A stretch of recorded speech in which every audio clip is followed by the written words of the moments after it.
नमस्कार दोस्तों, आप देख रहे हैं प्राइम न्यूज का डिजिटल प्लेटफॉर्म और मैं हूं आपके साथ आलोक शुक्ला। जिस तरह से मैंने कैप्शन दिया है कि पूरे देश की हर महिला को एक बड़ी सौगात मिलने वाली है और मुझे लगता है कि इस सौगात की जरूरत देश की हर महिला को है भी, क्योंकि वो कई बार नहीं जानती हैं कि आखिर उनके साथ जिस भाषा का प्रयोग हो रहा है वो कितनी कानूनी है या कितनी गैर कानूनी है, उनके साथ जो व्यवहार हो रहा है वो सही है या गलत है। और कई बार वो इस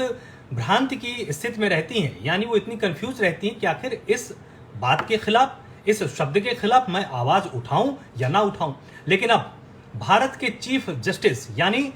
DY चंद्रचूड़ ने एक बड़ी सौगात देने का ऐलान कर दिया और बहुत जल्द ये सौगात देश की महिलाओं को मिलने वाली है। जी हाँ, ये एक डिक्शनरी है।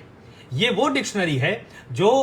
निश्चित तौर पर हर एक महिला को ये बताएगी कि आपके साथ अगर इन शब्दों का प्रयोग हो रहा है तो आपको निश्चित तौर पर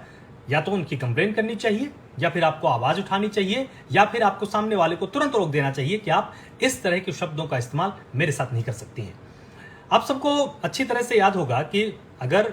आपकी कोई महिला मित्र होगी या आपके घर परिवार में से कोई महिला ऑफिस में जाकर काम करती होगी तो कई बार आपसे इस बात का जिक्र जरूर करती होगी कि पुरुष आपस में बैठकर इस तरह की बात करते हैं। कई बार वो जोक्स के रूप में भी होते हैं और मजाक मजाक में वो बात कह दी जाती है जो नहीं कही जानी चाहिए,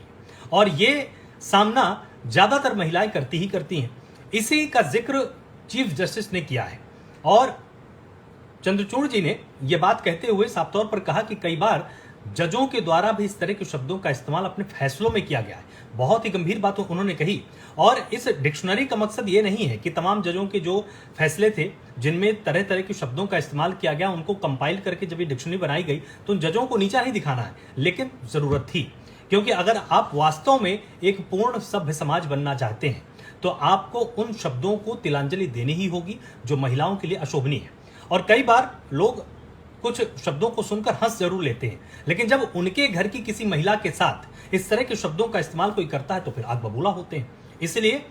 पुरुष को और महिला को, हर किसी को इसका स्वागत किया जाना चाहिए और पुरुषों को तो ज्यादा स्वागत करना चाहिए, क्योंकि कई बार उनके घर की कोई महिला, वो पत्नी भी हो सकती है, बहन भी हो सकती है, प्रेमिका भी हो सकती है या उनकी मां भी हो सकती है, जो किसी वर्क प्लेस में जाकर काम करती हैं और कई बार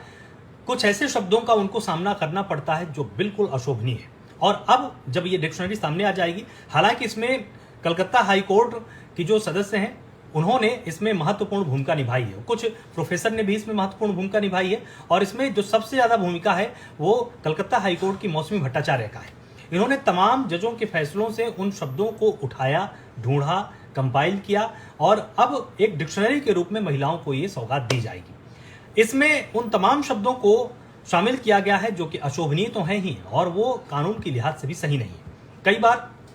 इसमें कुछ ऐसी अशोभनीय भाषा भी होती है, कुछ ऐसे शब्द होते हैं, जैसे आपको याद होगा कि कई बार चोर शब्द, अगर आप चोर शब्द का इस्तेमाल करते हैं तो ये हो सकता है कि ये ठीक माना जाता हो, लेकिन साफ तौर पर चीफ जस्टिस ने कहा है कि कुछ ऐसे फैसलों में जो कि दहेज उत्पीड़न से संबंधित थे, यानी 498A, इस धारा में प्रावधान किया गया है कि अगर दहेज उत्पीड़न हुआ है, दहेज के संदर्भ में उत्पीड़न हुआ है तो आप जाकर कंप्लेन कर सकते हैं। लेकिन कोर्ट में जब कुछ ऐसे मामले आए तो इनकी FIR को रद्द कराने के लिए कुछ ऐसी एप्लीकेशन डाली गई जिसमें महिलाओं को चोर कहा गया था। अब चोरी का आरोप लगाना या महिलाओं को चोर कहना दोनों अलग बातें हैं। इसका जिक्र भी चीफ जस्टिस ने किया है। DY चंद्रचूड़ ने साफ तौर पर कहा कि महिला को चोर कह देना या फैसले में उसको चोर बताना ये अशोभनीय है। आप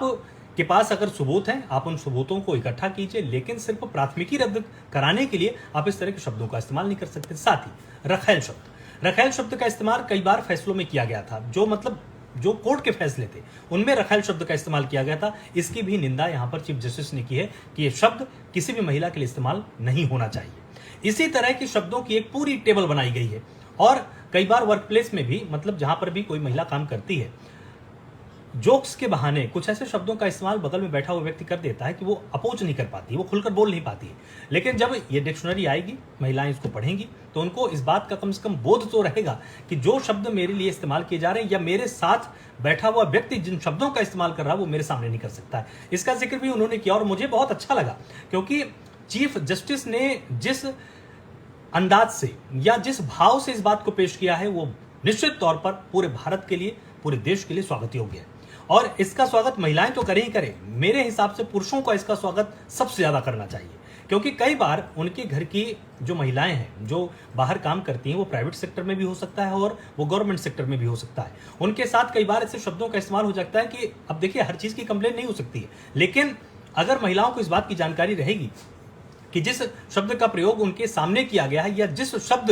को उनके सामने उच्चारण किया गया है, उसको प्रोनाउंस किया गया है, वो गलत है, तो निश्चित तौर पर वो आवाज उठा पाएंगी। इसकी कंप्लेन ऑफिस में भी कर सकती हैं, क्योंकि हर बार पुलिस के पास कंप्लेन करनी जरूरी नहीं है, क्योंकि आप जिस ऑफिस में काम करते हैं वहां पर भी एक गवर्निंग बॉडी होती है, आप वहां पर कंप्लेन कर सकते हैं। और इससे ये भी जागरूकता आएगी कि पुरुषों को भी कम से कम समझ आएगी ना कि भाई जोक्स के नाम पर, मजाक के नाम पर आप कुछ भी नहीं बोल सकते हैं। और भले ही मान लीजिए महिला कई बार बहुत सारी चीजों में छूट देती हैं, वो ये चाहते हैं कि बिना किसी भेदभाव के, बिना किसी लड़ाई झगड़े काम चलता रहे, लेकिन इसका मतलब ये कतई नहीं है कि वो कुछ भी सुनने के लिए बैठी हुई है। ये हर एक व्यक्ति की जिम्मेदारी है कि अगर आपके साथ कोई महिला कर्मचारी है, वो काम कर रही है, आप उसका हमेशा सम्मान करें। और ये महिलाओं की जिम्मेदारी है कि अगर कोई पुरुष आपका सम्मान करता है, या पुरुष या आपका कोई सीनियर या आपका जूनियर सम्मान के भाव से है, तो आपकी भी जिम्मेदारी है कि जब कोई झूठा आरोप किसी महिला के द्वारा किसी पुरुष के ऊपर लगाया जाए तो उसका आप भी अपोज करें, क्योंकि ऐसे ही वर्क प्लेस और समाज को हेल्दी बनाया जा सकता है। और सीजीआई ने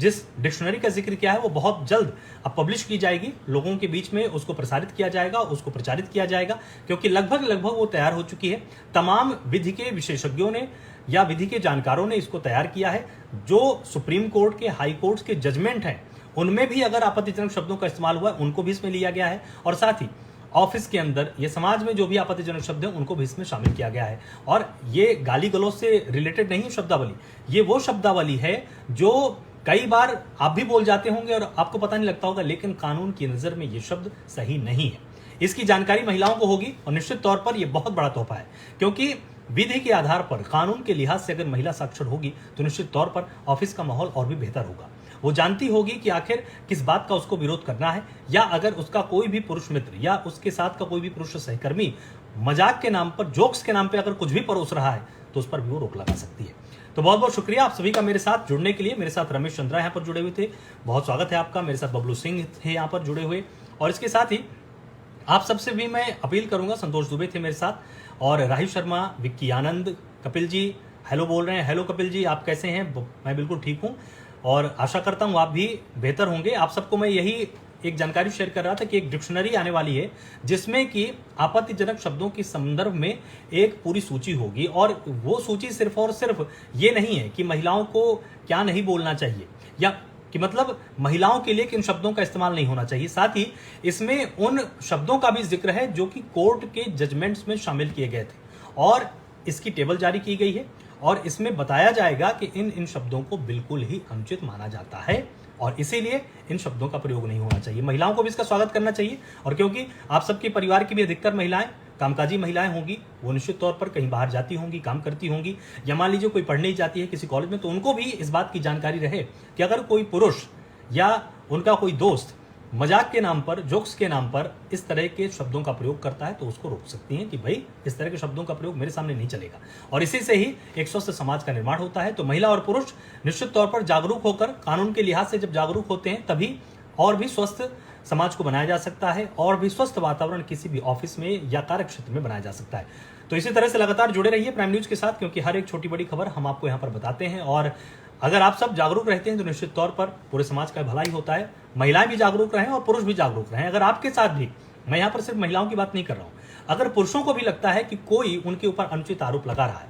कानून से बेहतर कुछ नहीं, बहस में मत उलझिए। अगर कोई अनुचित आरोप लगा रहा है तो निश्चित तौर पर कानून का सहारा लेकर उससे जवाब मांग लीजिए, या उसको साबित करने का आप अवसर दीजिए कि ठीक है, आप कोर्ट में साबित कीजिए आपके जो भी आरोप है। तो निश्चित तौर पर इसी से ही एक बेहतर समाज का निर्माण किया जा सकता है। और बहुत बहुत शुक्रिया मेरे साथ जुड़ने के लिए। तमाम छोटी बड़ी खबरों के अपडेट्स के लिए आप लगातार जुड़े रहिए इसी तरह से प्राइम न्यूज के साथ। नमस्कार।